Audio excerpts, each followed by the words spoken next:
So hello दोस्तों, आप सभी का मेरे एक नई वीडियो पे स्वागत है दोस्तों। तो दोस्तों आज है गुरुवार और आज हमारे घर पे है गीता पाठ। तो मेरा जो भाई मोबाइल पकड़ा है उसका नाम है शिवा। तो ये है ढोलकिया और हारमोनियम दोनों बजाना आता है। तो मेरा भाई इसलिए अभी वीडियो कर रहा है क्योंकि अभी और एक साथ में एक वीडियो का वीडियो नहीं मतलब एक टॉर्च का भी एक थोड़ा सा अनबॉक्सिंग भी समझ सकते हैं क्योंकि आज ही आया अमेज़ोन से। तो मेरे पिताजी ने लगभग आज से 15 दिन पहले ऑर्डर किया था। तो 15 दिन बाद आज ये डिलीवरी हुआ है, जिसका वीडियो में अभी लगाऊंगा, आगे दिखाऊंगा आप लोगों को। इतना बढ़िया पावर है, इसका क्या बताऊं। और उसके लाइट से अभी वीडियो बना रहा हूं, देख सकते हैं। एक जो बड़ा गाड़ी का जो हेडलाइट होता है ना, उससे कम तो नहीं है, उतना ही है। जितना दूर आप लोग देख सकते हैं पूरा एकदम क्लियर जा रहा है। ठीक है दोस्तों। और दोस्तों और एक मेन चीज़, अभी तक अगर चैनल को सब्सक्राइब नहीं किया है तो प्लीज़ सब्सक्राइब कर लीजिए और वीडियो अच्छा लगा तो प्लीज़ लाइक कमेंट जरूर कीजिए। ठीक है दोस्तों। तो चलिए आप लोगों को मैं अभी कीर्तन दिखाता हूँ। ठीक है दोस्तों, बने रहिए और कमेंट में जरूर जय श्री राम जरूर लिखिएगा। ठीक है दोस्तों। तो चलिए आगे चलते हैं। तो गैस ये वाला टॉर्च है, देख सकते हैं। आज पापा ने ये लगभग आज से 15 दिन पहले अमेज़ोन पे ऑर्डर किया था और ये आज ही आया है। ये देख सकते हैं पावर, ये देख सकते हैं पावर। ओहो हो, ये मेरा बेटा आ रहा है राघव, देख सकते हैं पूरा साफ दिखाई दे रहा है। सो गाइस आज एक टॉर्च आया है, तो आप लोगों को मैं दिखाता हूँ कि इसका पावर कैसे क्या है। तो बाकी मैं आप लोगों को फ़ोटो वगैरह दिखा दूंगा। ये देख सकते हैं क्योंकि यहाँ से नहीं दिख रहा क्योंकि उल्टा है। वाह वाह गाइस, देख सकते हैं पूरा साफ दिख रहा है जितना दूर तक जा रहा है।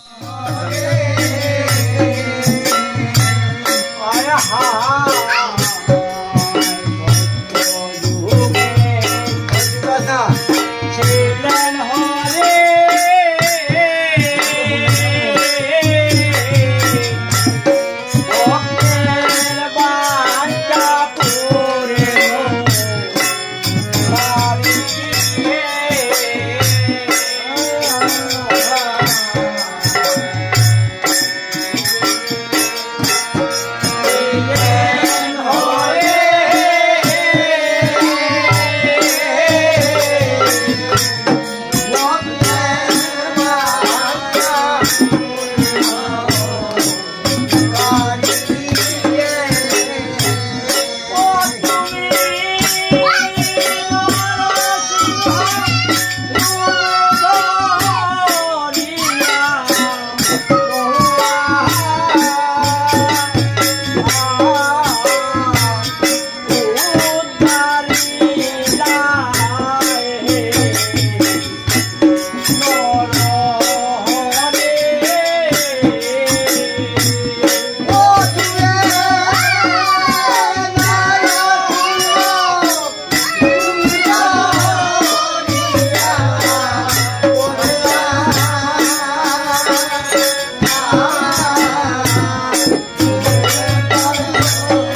Oh,